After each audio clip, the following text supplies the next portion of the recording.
ialah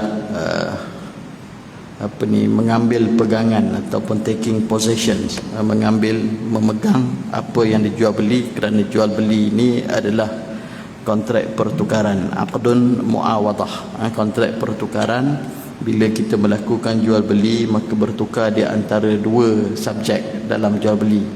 Jadi kalau beli handphone, itulah barang yang kita beli bertukar ke dalam tangan pembeli, dan apa yang sebelum itu menjadi milik pembeli, iaitu harganya, samannya, telah pun bertukar menjadi milik penjual. Jadi bila berlaku pertukaran ini, ada setengah-setengah keadaan proses pertukaran tersebut berlaku dalam keadaan barang ada secara fizikal di hadapan kedua-dua pihak yang berkontrak, dan ada keadaan di mana barang tersebut tidak berada di hadapan pihak yang berkontrak. Jadi perkara ini ada panduannya di dalam syarak yang berkaitan dengan barang ada ataupun barang tak ada di hadapan kontrak. Contoh apa dia? Contohnya adalah kalau saya menjual kereta saya kepada seseorang, tapi kereta tersebut tak ada kat situ, kereta tu di kampung kan, kereta tersebut ada di kampung di Terengganu sana. Jadi kereta pun tak ada, kunci kereta pun tak ada. Kunci kereta pun dekat kampung, kereta pun di kampung. Jadi apa yang ada hari ini adalah perbincangan yang berakhir dengan berlakunya ibramul aqad, berakhir dengan berlakunya pemeteraian akad ataupun conclusion of the contract. Jadi akhirnya kedua-dua pihak yang menjual dan juga berbeli concluded jual lah. Dan mungkin benda tu mudah berlaku kerana subjek kepada kontrak tersebut memang diketahui kan. Kereta tu saya jual dan kawan saya pun dia tahu kereta tu, dia pun pernah naik kereta tu kan. Dan cuma adalah beberapa perkara yang mungkin tidak jelas pada ketika itu. Kerana itu syarak mendatangkan teori yang disebut sebagai khiyar tadi, options, pilihan yang boleh dibuat oleh pihak-pihak yang berkontrak sebagai susulan kepada jual beli. Itu kita bincang kat ujung nanti insya-Allah. Baik. Jadi dalam konteks qabad ini, maka dibahaskan oleh para ulama melihat kepada yang pertamanya adalah melihat kepada jenis barang itu. Sebab barang ini ada barang yang boleh alih dan ada barang yang tidak boleh alih. Iqar dan juga mangkul, benda yang iqar, benda yang tak boleh alih, mangkul, benda yang boleh alih, movable and immovable. Ada barang boleh alih, contoh apa dia? Handphone boleh alih kan, meja ni boleh alih. Tapi contoh barang yang tidak boleh alih, rumah kan. Teorinya rumah tak boleh alih lah, teorinya. Kenapa sebut teorinya? Sebab waktu kecil dulu dekat kampung saya tengok orang kat rumah dah. Dia dah buat rumah kayu. Nah, tiba-tiba datang ukur, rupanya rumah tu termasuk tanah orang kan. Jadi saya ingat dalam hayat saya waktu kecil ni sempat dah 2-3 kali tengok orang angkat rumah kan, alih 2-3 kaki daripada yang asal. Sebab apa? Terbina rumah di dalam tanah orang. Tapi rumah kat Kota Damansara ni saya confident tak ada orang boleh angkat rumah, tak ada. Jadi itu jenis benda yang immovable, benda yang iqar, benda yang tak boleh diangkat, tanah dan sebagainya. Jadi bagi barang yang jenis tidak boleh dialih seperti rumah dan tanah, penerimaan ataupun qabad boleh berlaku dengan cara penjual melepaskan haknya kepada pembeli dan pembeli menguasainya, atau penjual mengenepikan segala halangan untuk penyerahannya, atau dengan penyerahan kunci jika barang tersebut rumah dan sepertinya. Jadi kalau barang yang tidak berubah, yang tidak boleh alih, dengan cara takhalli, dengan cara penjual mengenepikan haknya. Asalnya rumah tu dia punya lah, tetapi qabad itu contohnya dia dah bagi kunci. Okey, ini kunci kan, sekarang memulai saat ni aku dah jual, ini kuncinya, ini rumah kamu punya lah kan, ini rumah kamu punya.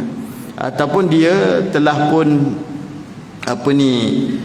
menghilangkan segala halangan kan, segala halangan yang membolehkan pihak yang membeli itu ada pemilikan yang penuh telah pun dialihkan. Tetapi kalau sekiranya masih lagi ada halangan, maka jual beli tadi menjadi tidak sah. Kan, saya dah jual rumah saya, tetapi orang yang membeli rumah saya, dia nak masuk ke tempat ambil rumah saya pun tak boleh. Kan, guard lah ataupun pelbagai halangan yang ada kat sana. Jadi dia tidak boleh ada full ownership, kan, pemilikan penuh kepada rumah tersebut. Jadi kalau itu yang berlaku dalam jual beli tersebut, maka jual beli itu tidak sah lah. Jual beli tidak sah. Dan ataupun walau bagaimanapun adalah ataupun didaftarkan nama, kan, title dah tukar lah, daripada nama saya dah tukar jadi nama dia. Kalau tanah dah pergi, dah pejabat tanah, memang dah delete nama saya dan masukkan nama dia sebagai owner baru. Kalau kereta dah pergi kat JPJ, dah tukar dan nama saya menjadi nama dia. Walau bagaimanapun, perkara-perkara berjenis ini adalah benda bersifat pendaftaran, kan, benda bersifat pengurusan. Dan kadang-kadang berlaku dalam realiti kehidupan kita, ianya tidak dilakukan secara sempurna, dan sekiranya berlaku konflik kemudian hari, maka kita baliklah kepada hukum yang asal. Contoh apa dia? Kereta tadilah jual dah kereta, tapi tak pergi pun kat JPJ tukar nama, betul tak? Berlaku situasi macam tu, berlaku situasi demikian. Jadi tainted sikit lah dari sudut pembuktian. Tetapi sekiranya berlaku sesuatu, andai kata saya yang menjual, nama masih lagi di atas geran itu nama saya, sedangkan kereta itu telah dijual kepada pihak yang ketiga, tetapi tidak disempurnakan pendaftaran kereta tadi, tiba-tiba berlaku kematian, kan, mati mana-mana pihak lah. Mungkin mati penjual, kan, ataupun mungkin juga mati saya. Jadi bila mati ini ada hukum yang datang kemudian, ya tarattab alaih ahkam, kan, ada hukum, apa dia, hukum faraid dan sebagainya. Jadi pada ketika itu kalau yang matinya saya, contohnya yang matinya saya, nama saya atas tu, jadi waris saya mulalah mencari semua aset-aset yang bernama saya untuk difaraidkan, termasuk kita tadi, kan. Jadi legally dia dapat bukti yang jelas bahawa aset tadi masih bernama dengan nama saya, maka dia mengadakan tuntutan. Sedangkan kereta itu telah pun dijual. Jadi pada ketika itu perlulah datang kepada qarinah yang lain, kan, sabitan-sabitan lain, untuk memberikan bukti bahawa sebenarnya aset itu bukan lagi aset saya, aset itu telah pun dijual, kan. Jadi benda-benda bersifat konflik ini seperti mana lazim, kalau tak dapat selesai di luar mahkamah, maka masuklah mahkamah, itu biasalah, kan. Dan itulah kenapa perlunya ada sistem dalam kerajaan. Kenapa ada mahkamah ada untuk menyelesaikan urusan di antara al-mudda'i wal mudda'a alaih, kan. Ada plaintiff, ada defendant, ada orang yang menuntut dan ada sahaja orang yang kena tuntut. Jadi third party, iaitu al-hakim, kan, hakim, al-qadi, nama pun qadi, kan, tukang putus. Jadi yang tukang membuat keputusan selepas dia mendengar segala submission yang dibuat di mahkamah, akhirnya dialah yang memutuskan tentang perkara tersebut. Itu yang pertama, harta yang tidak alih.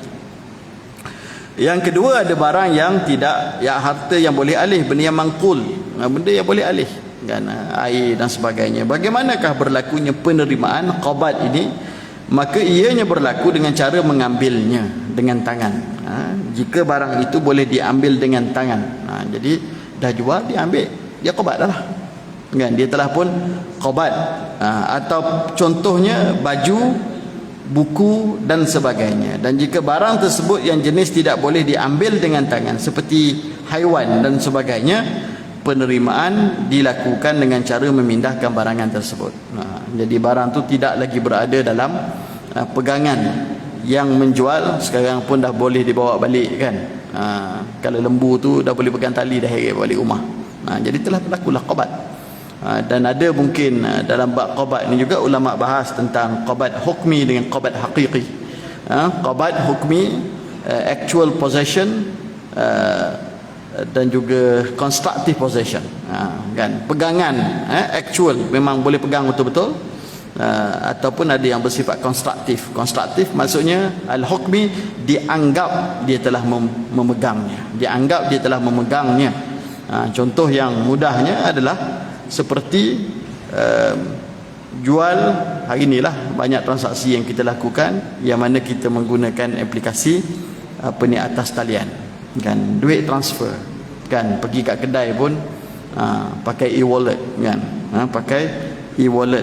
Kita buka aja handphone kita, e-wallet ni sama ada kita scan ataupun kita buka dia punya QR dan orang kedai tu scan QR dekat handphone kita. Jadi secara fizikal duit kita tak bagi duit kat dia, tapi apa yang ada dekat dalam e-wallet kita telah pun dipotong, bayar tol, kan. Ada lagi ke tempat bayar secara hakiki ni tol sekarang yang kita kena ulur duit kat KL? Tak ada, kan. Semua dah tak ada dah. Jadi tapi kita bayar tol, kan. Tadi lalu tol datang sini, kan.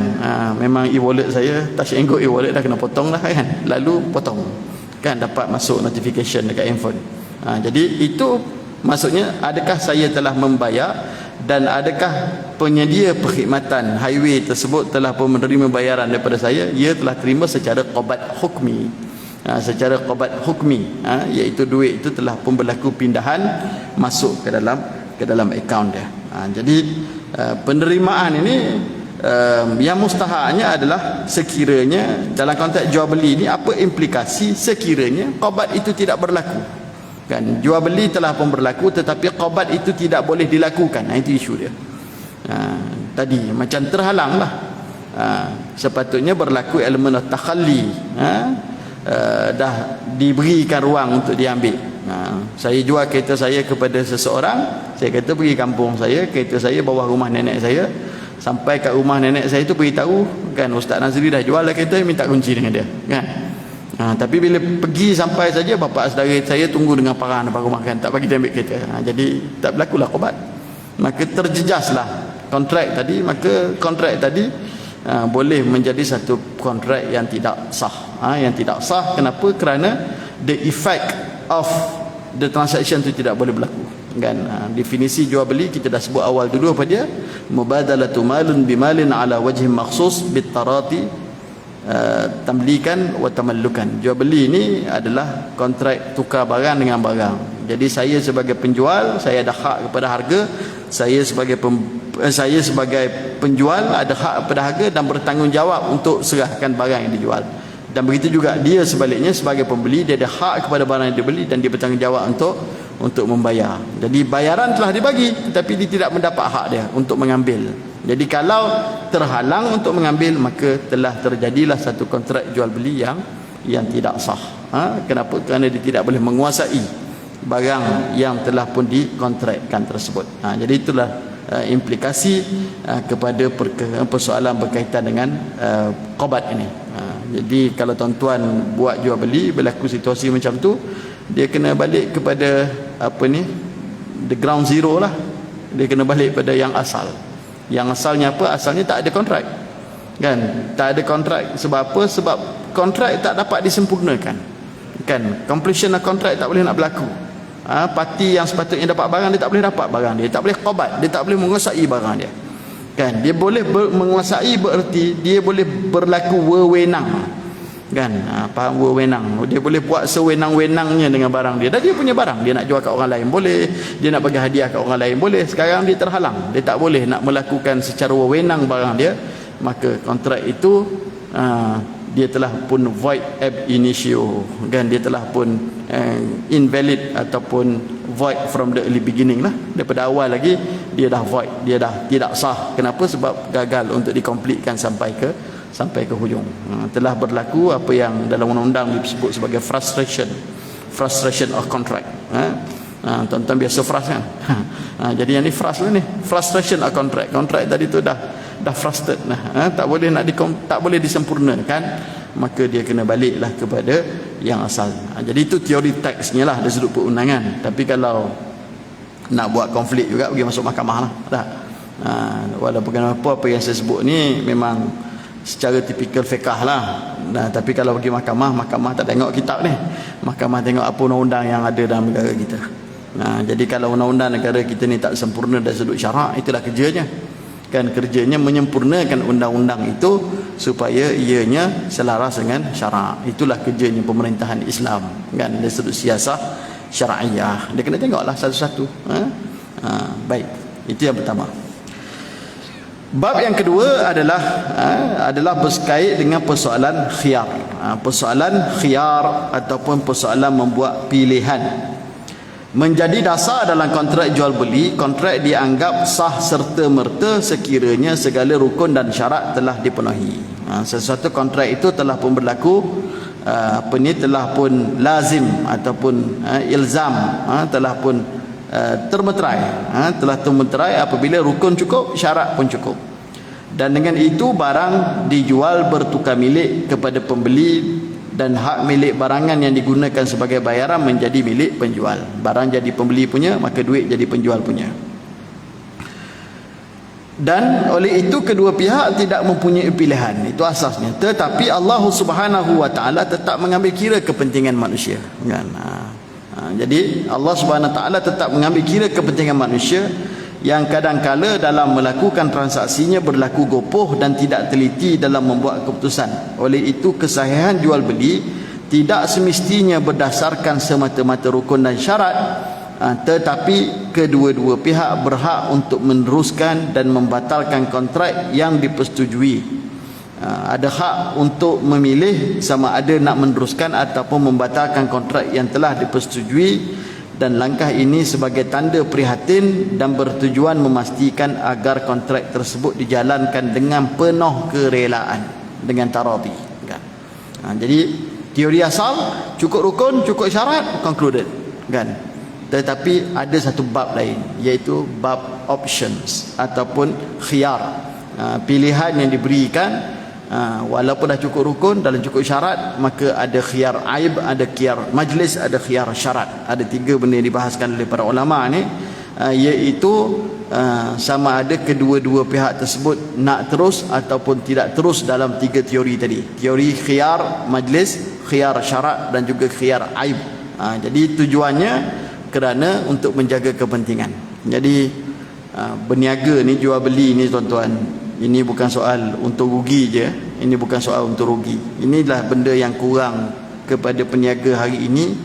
Elemen etika tu dah kurang dalam tu, kan? Elemen profitability tu yang duduk depan, kan? Sebab tu sampai ke peringkat sanggup untuk tipu orang.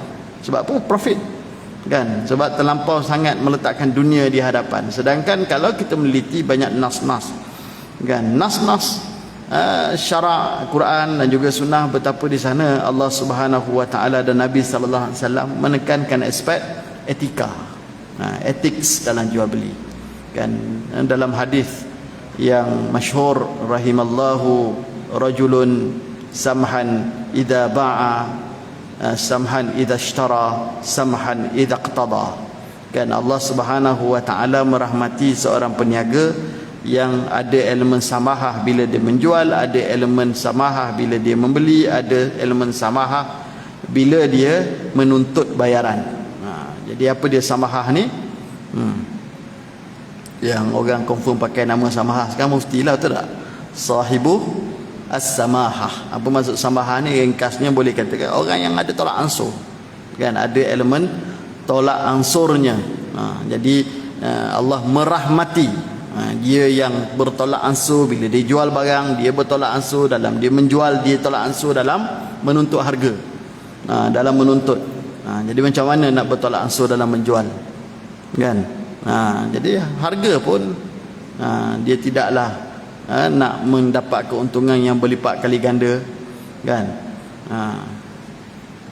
Tapi tak adalah sampai pula nak menggunakan istilah menjual sambil bersedekah. Yang tu tak betul, tuan-tuan.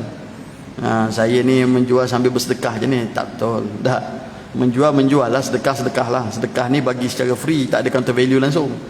Tapi dia memanglah jual harga murah, tapi tidaklah memberi makna menjual sambil bersedekah, kan? Dia ada samahah dan jual beli dia. Itu kan ramai kat kampung-kampung, kan? Ramai di kampung-kampung, orang kampung yang menjual. Kita yang pergi ni pun kita heran, macam mana makcik ni jual murah sangat. Tapi dia dah 20 tahun dah berniaga. Anak dia semua menjadi. Ni tanya cikgu-cikgu ni lah kan. Antara benda yang cikgu-cikgu tekankan di sekolah apa dia? Kemenjadian murid. Betul tak cikgu-cikgu kan? Kemenjadian. Jadi itulah tujuan pendidikan. Tujuan pendidikan adalah supaya murid itu menjadi. Ada seorang, waktu zaman saya mengajar kat UM dulu, saya pernah baca satu tesis PhD di Fakulti Pendidikan. Seorang daripada South Korea, Korea Selatan, dia datang buat tesis PhD di UM. Dia mengkaji tentang kemenjadian ni lah. Dia nak memahami apakah parameter orang Melayu tentang menjadi ni, dan dia punya case study di kampung Kelulut, Marang, Terengganu. Dia pergi kampung tu, dia interview orang kampung tu. Kan selalu kita kata anak orang ni menjadi, anak orang tu tak menjadi. Jadi menjadi tak menjadi ni dalam kepala saya, apakah definisi menjadi? Dalam kepala Haji Padil pula apa definisi menjadi? Kan? Tengah orang menjadi tu dia tengok gaji kan. Tengok gaji, kalau gaji besar menjadilah. Masalahnya besar mana? Kan? 10,000, 20,000, 5,000, 4,000 contohnya lah. Jadi itu kajian dia. Baik. Jadi ada elemen tadi, elemen etika. Sama lah juga hadis Nabi sallallahu alaihi wasallam yang Nabi pergi ke pasar, Nabi bawa tongkat, Nabi cucuk tongkat baginda SAW ke dalam makanan yang dijual. Nabi angkat tongkat, tengok dekat ujung, basah. Atas nampak kering, tapi bila cucuk tongkat kat dalam, bawa tu nampak basah. Nabi tanya ni kepada peniaga tu, apa hal ni kan? Apa cerita ni? Dia kata asabahus sama ya Rasulullah. Kan? Makanan ni ditimpa oleh langit, hujan lah, air hujan. Dan Nabi sebutkan satu kalimah masyhur, man ghasyana falaysa minna. Siapa yang menipu kami bukan daripada kalangan kami, kata Nabi. Siapa yang menipu kami bukan daripada kalangan kami, kata Rasulullah SAW. Jadi kalau dah basah, tunjukkanlah yang basah tu. Janganlah dijual yang basah dengan yang kering tu sekali. Janganlah letak yang kering kat atas supaya pembeli tak nampak dan kamu boleh kaut sekali, rupanya bawah tu basah kan. Jadi ada elemen etika. Bahkan hadis yang masyhur tu, at-tajirus saduqul amin kan. Seorang peniaga yang benar, yang amanah, Nabi kelompokkan dia bersama siapa? Bersama dengan para siddiqin, syuhada dan sebagainya. Menunjukkan bahawa perlunya ada elemen etika yang tinggi dalam melakukan transaksi-transaksi kewangan. Kenapa?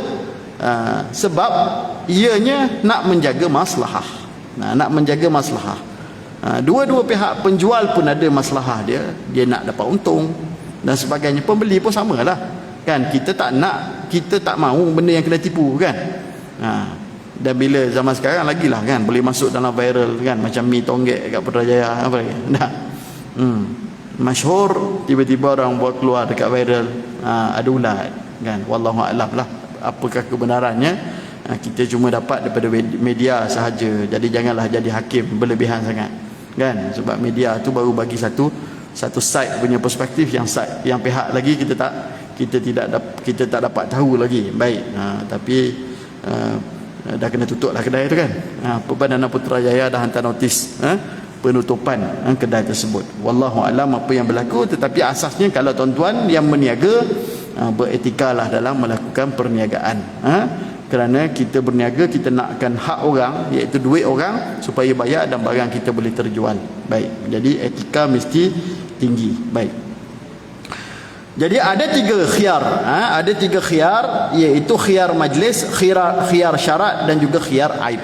Okey, khiyar majlis apa dia? Khiyar majlis adalah kedua-dua pihak berhak menarik balik kontrak jual beli tersebut walaupun kontrak tersebut telah dipersetujui dengan syarat ia masih lagi dilakukan dalam majlis yang sama dan secara fizikalnya mereka masih lagi belum berpisah. Jadi yang pertamanya adalah khiyar majlis, iaitu walaupun telah bersetuju dalam hadis, dalam majlis, telah pun dibuat persetujuan di kalangan penjual dan juga pembeli tersebut. Dah setuju dah, saya jual, saya beli, tetapi mereka itu masih lagi berada dalam majlis yang sama. Jadi mereka masih lagi diberikan hak khiyar, dan ini jelas dengan hadis Nabi sallallahu alaihi wasallam. Nabi mengatakan al-bay'ani bil khiyari ma lam yatafarraqa wa kana jami'an au yukhayyira ahaduhum al-akhar. Okey, yang pertama tu. Yang Nabi sallallahu alaihi wasallam mengatakan dua orang yang berjual beli itu masih lagi yatakhayyara, boleh membuat pilihan selagi mana mereka telah berpisah, mereka tidak berpisah, dan sebelum itu mereka bertemu ataupun salah seorang lagi memberi pilihan kepada seorang yang lagi. Okey, yang bahagian nombor 2 tu khiyar syarat. Bahagian yang pertama tu, dua orang peniaga masih lagi ada option untuk meneruskan meneruskan jual beli ataupun membatalkan jual beli selagi mana mereka tidak berpisah, kan. Duduk dalam satu majlis, duduk dalam satu kedai, kan. Saya pergi satu kedai kawan saya ataupun bukan kawan saya pun, kedai lah, kan. Dan kemudian masih lagi berada di situ, dah memuktamadkan, bayaran pun dah dibuat, pakai kredit kad lagi, tetapi kemudiannya sebelum keluar bertukar fikiran. Jadi mengikut Islam, apabila bertukar fikiran dan masih lagi berada dalam majlis yang sama, benda itu patut diizinkan. Yang ni tak jadi kan kat dunia hari ni. Cuba tuan-tuan pergi dekat Wang Utama tu beli barang kat Ion, dah bayar kredit kad kan, masih nak kedai lagi, dah beli dah baju ni, pusing, tapi pusing-pusing lagi, jumpa pula yang lain cantik. Pergi kat kaunter, pergi dekat kaunter dan kemudian kata saya tak jadi belilah yang tadi, nak tukar dengan ni, boleh tak? Dia bagi tak? Tak bagi kan? Itu tak Islamik sebenarnya. Jadi inilah contohnya kalau kita bincang tentang pemerintahan Islam, itulah benda-benda antara kena tukar. Itu antara contohnya. Kita masih lagi berada dalam majlis yang sama, di lokasi premis yang sama, tapi janganlah spend lebih-lebih kan. Mesti masih dalam kat kedai Ion tu. Ini janganlah tukar, dah pergi main bowling apa semua, patah balik, itu dah tak lah, kan. Janganlah kata saya masih lagi dalam Wang Utama, cuba bukan dekat dalam Ion kan. Tak, dalam kedai tu, masih lagi dalam kedai. Itulah perspektif Islam, dan yang macam ni jelas tidak terlaksanalah dalam realiti kita hari ini. Tetapi sebenarnya itulah yang sepatutnya dilaksanakan kalau kita melihat daripada perspektif Islam, melaksanakan daripada perspektif Islam. Okey. Jadi kalau mereka telah berpisah daripada majlis tersebut, khiyar ini tidak dibenarkan dan kontrak itu hendaklah dilaksanakan. Jadi apa yang dimaksudkan dengan berpisah hendaklah dirujuk kepada amalan uruf, uruf biasa. Jadi kalau dah balik rumah, dah nak patah balik, dah habislah khiyar majlis, dah habis, kan. Dah balik rumah, barang dah beli, maksud tidak lagi berada dalam majlis yang sama, maka sudah tidak ada. Seperti mana disebut di sini, dia kata jika mereka berada dalam rumah yang kecil, perpisahan dianggap berlaku apabila salah seorang daripada pihak keluar daripada rumah tersebut. Rumah di sini bermaksud premis lah. Jadi dia duduk dalam premis perniagaan, dah keluar dah pun, jadi habis khiyar majlis telah pun habis. Ya.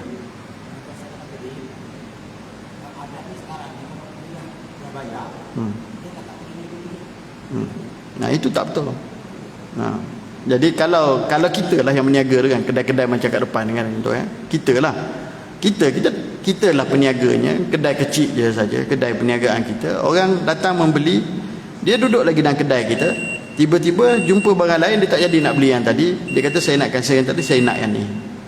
Kalau kita orang yang nak mengamalkan jual beli secara Islam, kita patut bagi, itu khiyar majlis. Itu khiyar majlis.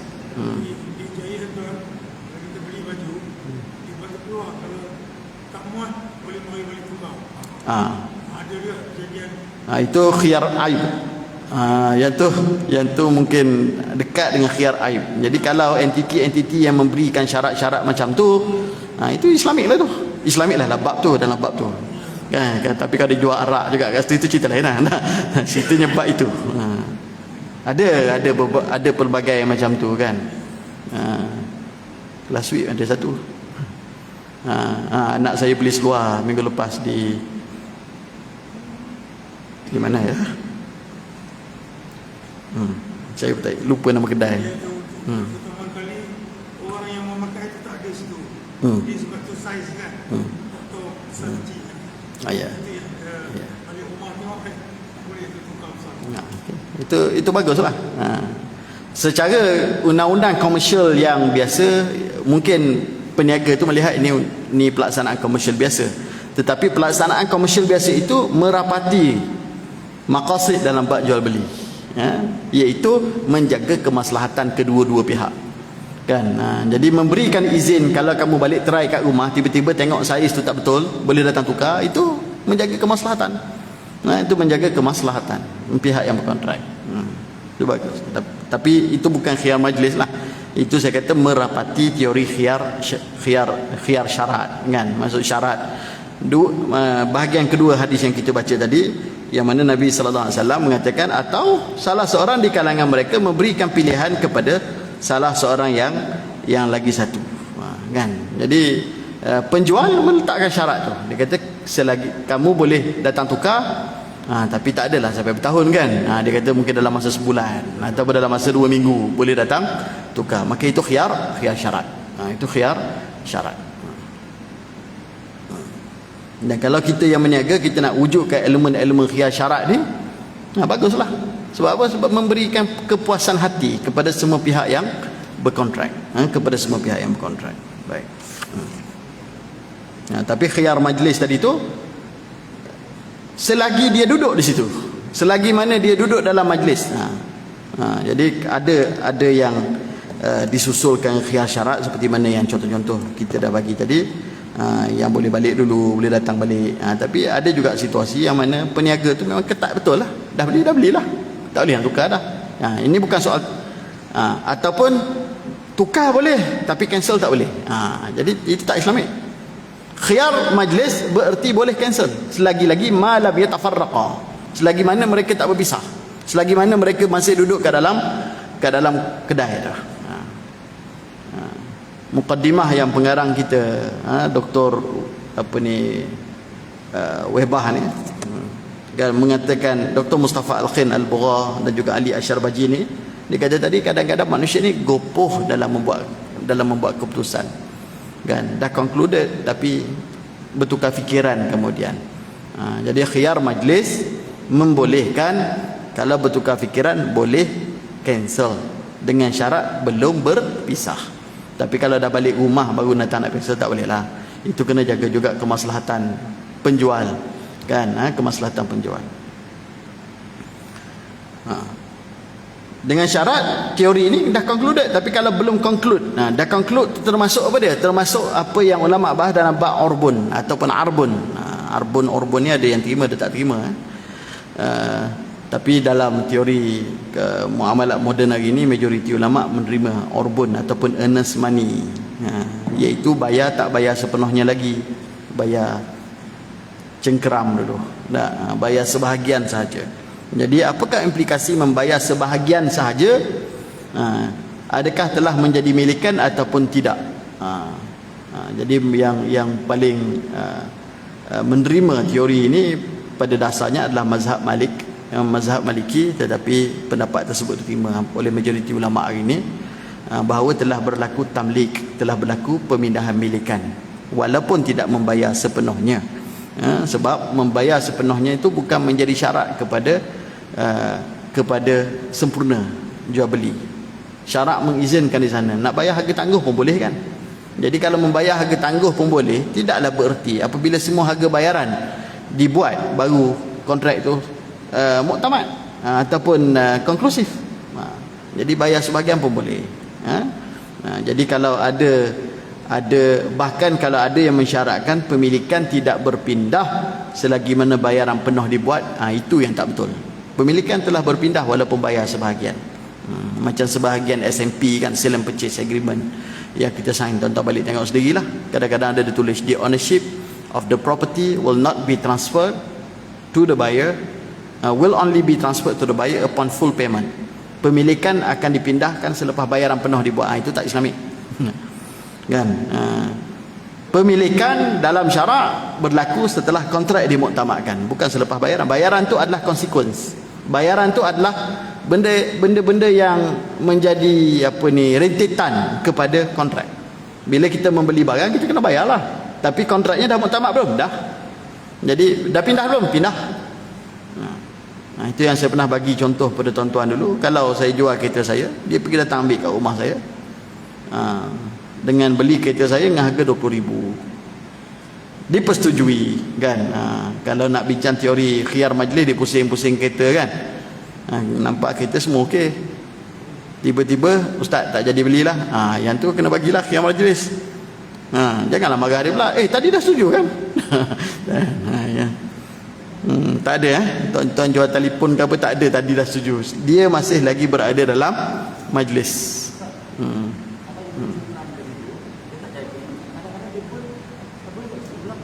Nanti okey, kita sudahkan teori tu. Dia burn dia burn. Okey, jadi qiyam majlis, dan dia ambil kunci kereta, dia balik, aksiden tengah jalan kan, duit tak bayar lagi. So siapa nak bagi kita? Ini dia sebenarnya berkait dengan isu qabat tadi. Qabat tu datang dengan dhaman. Walaupun kalau kereta tadi saya dah jual, dia dah bayar pun, tapi dia tak ambil lagi kereta. Sebab sekarang dia kata saya datang sendiri, petang karang lah saya datang dengan anak saya untuk ambil. Tiba-tiba waktu itulah rumah saya terbakar, na'udzubillah, kereta tu rosak kan, kerana kebakaran tersebut. Jadi sekarang tanggungan siapa? Selagi mana barang tadi belum keluar daripada saya kepada dia, walaupun kontrak telah pun dimuktamadkan, duit dah bayar, sebenarnya dia dah jadi pemilik, tetapi benda itu masih lagi duduk pada possession saya, pegangan saya yang kena bagi dhaman kepada barang tadi, saya yang kena bagi garanti kepada barang tadi. Tetapi kalaulah duit pun belum dibayar, dia dah ambil, dia dah bawa dah kereta, dia aksiden tengah jalan, kereta tu dia punya dah, dia tanggung lah, tapi hutang saya jangan lupa bayar. Kereta tu sudah dia punya, semua risiko kereta itu telah berpindah kepada dia sebagai pemilik, tetapi dia ada dain, dia ada hutang yang masih perlu dibayar dengan saya. Kereta tu dibaiki sendirilah, takdir Allah untuk dia, tapi hutang saya jangan lupa untuk dibayar, sebab saya dah jual kereta kepada dia. Bila kita jual beli, selalunya kita ada orang dia sebut saya beli saya jual dia sebut itu tajuk minggu lepas, tajuk bulan lepas, tajuk sirah. Saya tak dengar, itu boleh tuan ya? Itu salah satu daripada rukun jual beli adalah sirah. Sirah ni ada pronouncement dia kan, perisytiharan, ijab dan qabul, tawaran dan juga penerimaan. Perlulah ada, sama ada secara lisan ataupun secara bertulis, maka perlulah ada akad tersebut sama. Okey. Soalan tadi hangus kan? Hangus. Jadi kalau sekiranya dia dah bayar kan, tiba-tiba dia tak complete kan, dia nak cancel, adakah duit yang dibayar tadi tu hangus ataupun tidak kan? Boleh dah hangus. Jadi pendapat majoriti ulama hari ni boleh hangus, boleh hangus. Jadi hangus maksudnya telah menjadi milik kepada orang yang orang yang menjual lah. Itu dalam produk-produk kewangan, keputusan Majlis Syariah Bank Negara, Majlis Syariah Social Security, Majlis Syariah IOF di Bahrain, maka dia boleh hanguslah, forfeited dalam bahasa Inggeris. Boleh hangus disebabkan dia gagal untuk menyempurnakan. Apa sebab? Pun ada elemen kebajikan kan, kebajikan kepada pihak penjual, iaitu dia dah bayar sebahagian kan, tiba-tiba dia gagal nak menyempurnakan, minta pulang balik duit dia. Kemungkinan orang yang menjual ni semasa dah conclude tu, ada orang lain datang nak beli, silap-silap orang lain datang beli tu nak beli pula dengan harga lagi tinggi. Ini pun satu elemen etika lain pula ni. Jadi tiba-tiba dia datang nak cancel. Jadi dengan hangus tadi tu bolehlah menjadi kebajikan kepada orang yang menjual. Dia dah tak ada hak nak dapat, dia dah tak ada peluang nak dapat secara keseluruhan sebab kamu batalkan. Tadi orang datang membeli pun dia tak dapat nak jual sebab kamu dah beli dengan bayar dulu earnest money, membayar cengkeram tadi. Jadi bolehlah forfeit, bolehlah hangus. Dan satu lagi, jangan jual barang yang kita dah jual kat orang lain kan, la bai'a ala bai' akhi. Jangan jual barang di atas barang jualan yang telah dijual pada orang lain. Sama juga dalam bab bertunang kan, jangan meminang di atas pinangan saudara kamu. Jangan meminang di atas pinangan saudara kamu kan.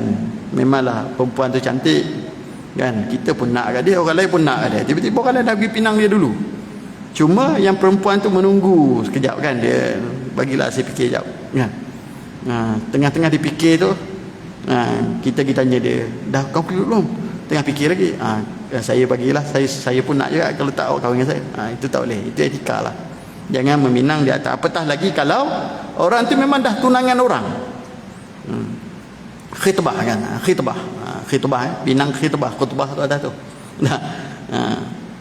Jangan khitbah di atas khitbati akhi. Kalau dia pinang dia tapi belum nikah, boleh orang lain ambil, boleh? Tak boleh. Kalau dia pinang aja, kalau agama mesti dia kabul kan? Ya. Jadi dia hanya pinang aja. Itu tadi hadis Nabi, tidak boleh khitbah ala khitbati akhi. Jangan meminang di atas pinangan orang lain. Jangan, itu adabnya. Walaupun berkahwin itu belum lagi berlaku lah, belum berlaku akad, ijab kabul belum berlaku, tapi adabnya jangan, adabnya jangan berlaku begitu. Sebab hidup kita ni bukan antara kita berdua saja, hidup kita ni masyarakat kan. Dan pinang lah bertunang tu bahasa Melayu kan, bertunang tu teori orang Melayu, teori syaraknya pinang, khitbah, khitbah. Dah pinang tu pun taklah kena bawa serba satu 8 jenis kan. Tak, dia pergi jumpa dengan bapak dia kan, bersetuju dah, cup lah untuk dia, itu pinang tu. Tak ada cincin pun, tak ada, mana ada syarat pinang kena cincin, itu orang Melayu semua tu dah. Jadi telah mempersetujui, dan bersetuju bukan dia lah, yang bersetuju dengan siapa? Walinya lah. Ini dia cup dekat universiti kan, bergawai ada orang lah, ini tunang saya ni tak kan, sebab nanti kalau nak akad nikah pun ada rukunnya, jadi itu dimaksudkan. Dan walau bagaimanapun kita pun jumpa kan kat surat khabar dan sebagainya sekarang, dah janji nak kahwin, dah tempah segala-galanya, tiba-tiba last minute cancel kan. Dan harus untuk pergi ke mahkamah untuk selesaikan isu-isu komersialnya, sebab dah tempah tu dah kena bayar tempah dewan nak nikah semua. Jadi boleh tak dilakukan tuntutan di atas kewangan tersebut? Undang-undang negara hari ini mengizinkanlah secara komersial tentang tuntutan yang sedemikian. Kalau kat luar negara yang bukan Islam pun ada benda macam tu kan. Antara yang masyhur siapa? Seorang sultan di sebuah negeri lah, tahun 1900 dulu kan, di UK. Pergilah cari sendiri kan, tak boleh sebut nama sultan, bahaya walaupun dah tak ada. Okey. Alright. Yang kedua adalah khiyar syarat. Khiyar syarat ialah berlaku apabila salah satu pihak ataupun kedua-dua pihak menetapkan syarat dia mempunyai hak khiyar membatalkan kontrak dalam tempoh tertentu. Syarat ini boleh dinyatakan ketika memeterai kontrak ataupun selepas daripada itu, tetapi mestilah syarat itu dimasukkan sebelum mereka berpisah. Dan khiyar syarat ini boleh dilakukan dengan beberapa syarat yang tertentu. Jadi teori khiyar syaratnya adalah dipersetujukan bahawa boleh cancel. Kedua-dua pihak bersetuju bahawa boleh cancel. Boleh cancel.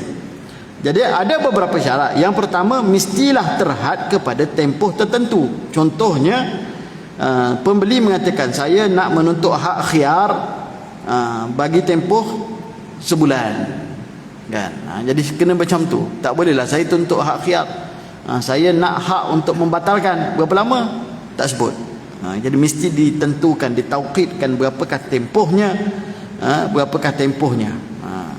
itu yang pertama. Yang kedua, tempoh yang ditetapkan, ini pendapat mazhab Syafi'i, tempoh yang ditetapkan tidak boleh melebihi 3 hari, dan barangan tersebut adalah barangan yang tidak mudah rosak dalam tempoh tersebut kan, bukan benda-benda yang bersifatnya perishable, benda yang mudah rosak. Apa contoh? Kuih kan, beli kuih 3 hari habis dah lah kan, pagi besok basi dah. Tapi kalau mempersetujui, contoh saya pergi beli kuih ni musim-musim Ramadan ni, dan saya tahu adik saya pun membeli kuih kan, balik raya ni kan, Jadi saya mempersetujui dengan orang kedai tu, boleh tak kalau saya balik rumah tengok adik saya dah beli kuih, saya datang saya nak cancel. Jadi kawan tu kata boleh. Jadi itu khiyar syarat. Saya dah beli, dah bayar dah. Tapi saya minta hak khiyar tu. Dan dia mempersetujuinya. Adakah wajib dia bersetuju? Tak wajib. Dia tak boleh lah. Dia kata kalau dah bayarlah. Nak putuskan sekarang lah. Boleh. Jadi khiyar syarat boleh untuk letak syarat. Tapi hendaklah syarat itu dipersetujui oleh kedua-dua pihak. Jadi kalau kedua-dua pihak tak setuju, tak jadilah khiyar syarat tu. Dan persetujuan itu mesti dilakukan dalam majlis semasa majlisul akad, semasa berlakunya kontrak jual beli itu. Okey. Dan yang ketiga, tempoh mestilah berturutan bersambung dengan kontrak, iaitu tempoh tadi bermula daripada permulaan kepada kontrak tadi. Bukan tempohnya tidak tempoh kan kita berkontrak sekarang, dan jadi bukan tempoh tu berlaku 2 hari kemudian. Kalau pulang dalam masa 2 hari tak boleh, tapi dalam masa 3 hari boleh, contoh, bukan. Tapi terus bermula. Maka khiyar syarat itu terus dimulakan pada peringkat setelah mana dilakukan. Dan bolehkah khiyar syarat tadi dibatalkan? Jadi dia terbatal dengan tamatnya tempoh lah. Terbatal dengan tamat tempoh. Baik. Saya jawab beberapa soalan ni. Tajuk khiyar aib ni kita sambung kuliah depan, sebab pembahasan khiyar aib tu panjang kan, apakah aib-aibnya dan sebagainya. Ada soalan yang Haji bagi ni, apakah hukum jual beli hartanah yang ada caveat? Jual beli tanah yang ada caveat adalah tidak sah kecuali dengan persetujuan daripada pemegang caveat kan. Kenapa? Caveat itu adalah encumbrance, adalah penghalang kan, yang boleh menghalang pemilikan penuh bagi oleh pihak yang membeli kan. Macam mana dia nak ada wewenang mengurus tanah tu kalau tanah tu ada caveat kan. Sedangkan matlamat dia membeli tanah tersebut adalah untuk dia buat sesuka hati dia lah, sebab dah jadi dia punya. Tiba-tiba ada caveat. Jadi asalnya tak boleh, tetapi kalaulah diizinkan oleh pemegang caveat, tapi logiknya saya pun tak faham kan. Sebagai orang yang memegang caveat, kenapa dia nak izinkan tanah terjual? Antara sebab dia buat caveat adalah untuk protect diri dia. Jadi wallahu alam lah, mungkin transaksi itu berlaku antara dua beradik. Saya jual kepada adik saya kan. Jadi mungkin kalau berlaku apa-apa pun dia masih lagi boleh recourse kepada tanah tadi yang ada caveat tu, dan akan diizinkan pun oleh pemilik baru. Jadi kalau itu yang berlaku tak ada masalah. Sebab kalau kita berhutang pun boleh je third party yang bagi garanti kan. Ataupun cagaran saya yang ada hutang, tapi yang menjadi cagarannya bukan tanah saya, tanah bapak saya jadi cagaran, boleh, tak ada masalah. Sama juga adik saya ataupun orang lain yang memberikan aset dia menjadi cagaran kepada satu transaksi. Baik. Zaman sekarang banyak orang memperniagakan experience, seperti anak muda makan di kafe yang ambience-nya mempersonakan, dan experience that actually have therapeutical properties. Apa pula hukumnya? By extension kerja di company, software game dan sebagainya.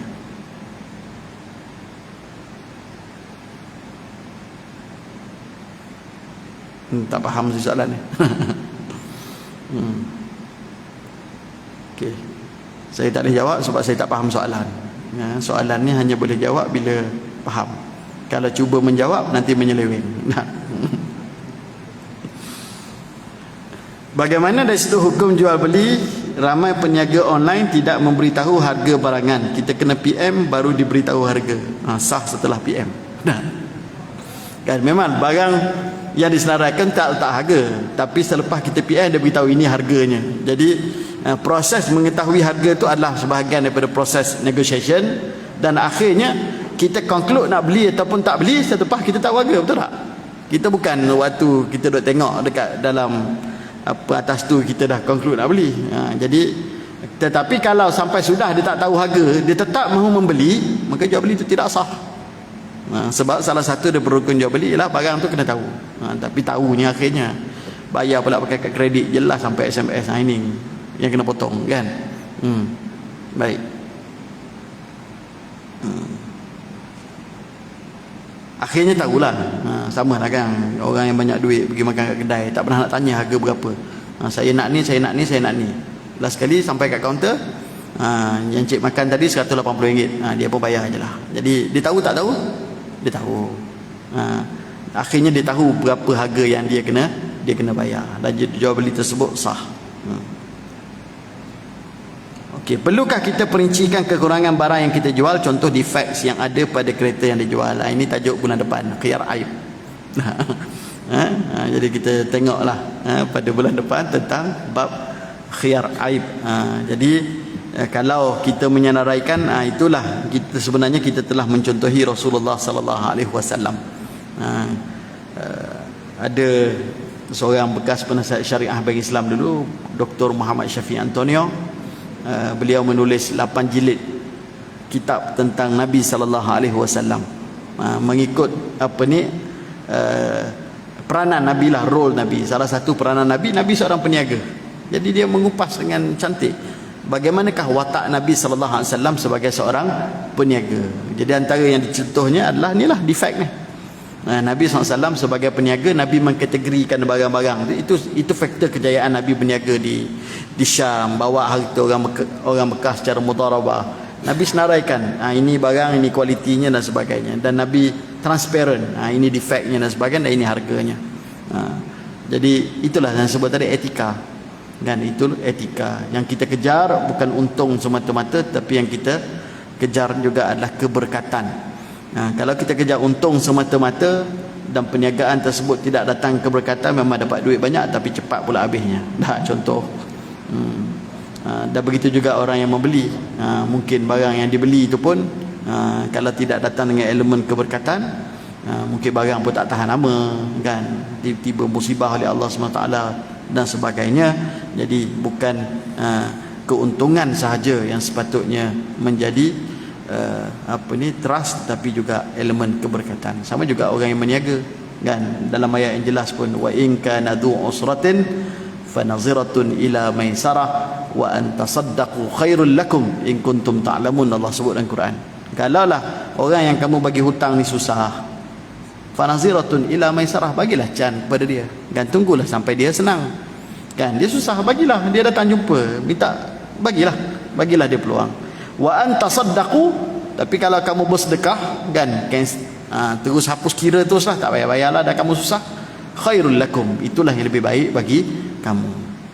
Itu kalau kita mampu buatlah. Tapi kalau kita kalau kita sendiri pun tak mampu nak buat, nak sedekah sepenuhnya, bagi diskaun sikit kepada dia, boleh, bagilah diskaun sikit. Tapi kalau tak nak bagi diskaun langsung pun tak jadi masalah kan. Boleh. Ada satu bab dalam hadis yang disebut sebagai dha' wa ta'ajjal. Ada dua sahabat Nabi bergaduh kat dalam masjid kan, hingar-bingar kan. Sebab apa? Sebab ada orang membeli barang dengan harga ditangguhkan, tiba-tiba dia nak bayar awal. Bila dia nak bayar awal, dia minta diskaun. Sebab saya dah sebut dulu, harus air ni saya kata kalau bayar cash hari ni RM1, tapi kalau ansuran 3 kali RM1.50, ansuran 6 kali RM2.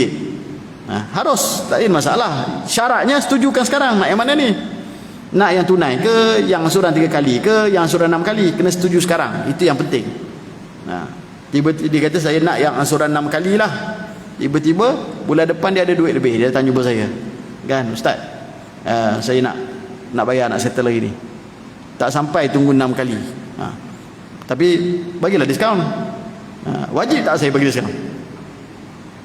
Kalau balik pada kontrak tak wajib. Sebab kontrak kita adalah RM2. RM2 yang kamu akan bayar secara ansuran 6 kali. Tiba-tiba kamu datang nak settle awal. Secara kontraknya tak wajib kan? Tak, bukan riba. Tak ada riba kat situ. Jadi tak wajib. Tapi boleh tak saya nak bagi diskaun? Itu dianjurkan. Itu yang Nabi dengar, Nabi kata dha'u wa ta'ajjalu, kata Nabi kan. Bagilah diskaun, percepatkanlah bayaran. Jadi itu Nabi letakkan parameter untuk kita orang Islam. bagilah diskaun. Satu prinsip, bila orang datang bayar awal, bagilah diskaun. Tapi ulama yang membahaskan tentang hadis ni, adakah sebutan Nabi da'u itu menunjukkan wajib? Akhirnya majoriti ulama kata tak, itu Nabi punya anjuran. Nabi tidaklah sampai ke peringkat Nabi mengatakan ianya wajib. Jadi sebab balik pada hukum masalah, apa-apa condition yang kita buat, kita dah sepakati. Al-muslimuna ala syurutihim illa syartan ahalla haraman atau harrama halalan. Muslims are bound to their conditions. Kan? Kontrak yang kita dah buat awal, apa syarat? Itulah kita pegang. Itulah yang kita pegang. Jadi kalau dia bayar, nak datang bayar awal pun, memanglah nampak secara ni bagus. Kan? Sebab datang bayar awal, tapi langgar kontrak. Tapi langgar kontrak. Jadi sepatutnya honor lah kontrak. Kan? Honor kontrak. Jadi walaupun kenapa Nabi anjurkan bayar. Bagilah diskaun dah orang bayar awal. Wa ta'ajjalu, anjuran juga kalau berhutang, cubalah bayar dengan cepat. Kan, janganlah hidup dalam berhutang. Kan, sembahyang pun doa angkat tangan, wa na'udzubika min ghalabatid daini wa qahrir rijal. Ya Allah, aku minta lindung daripada ditimbun oleh hutang. Dan kejahatan manusia, kan, dan keganasan lelaki-lelaki. Itu doa kita. Jadi berarti bahawa berhutang ni pun bukanlah suatu keadaan yang baik, tetapi tidaklah dilarang untuk berhutang. Bahkan kalau orang yang meniaga pun dah ada orang tak mampu nak bayar tunai, dia perlukan berkehendak juga, jadi bagilah peluang kepada dia untuk membeli dengan bayaran ansuran. Itu pun satu akhlak yang baik. Wallahu a'lam. Itulah sekadar tuan-tuan sekalian. Mudah-mudahan ada kebaikan untuk kita bersama. InsyaAllah kuliah depan kita lihat tentang khiyar aib. Khiyar aib. Aqulu ma tasma'un wa astaghfirullahal azim li wa lakum. Wassalamualaikum warahmatullahi wabarakatuh. Bismillahirrahmanirrahim. Allahumma inna hadha iklalun naharik wa idbarul laylik wa aswatu du'atik faghfir lana ya Allah, faghfir lana ya Rahman, faghfir lana ya Rahim. Allahumma a'inna ala siyami wa qiyami Ramadan. Allahumma rzuqna lailatul qadar. Allahumma rabbana atina fid dunya hasanatan wa fil akhirati hasanatan wa qina adzaban nar. Walhamdulillahi rabbil alamin.